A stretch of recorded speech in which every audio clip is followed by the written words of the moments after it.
आमच्या हक्काचं लेखन व माय मग कुणी नाही केलं भलं व माय अग दिल्लीचं दालन फुलं व माय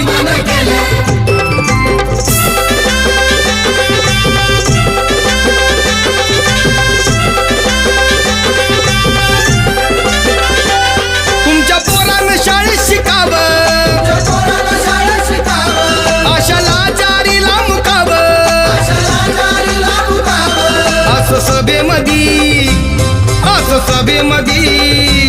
असं सभेमधी भाषण व माय मग कुणी नाही केलं भलं व माय अग दिल्लीचं दालन फुलं व माय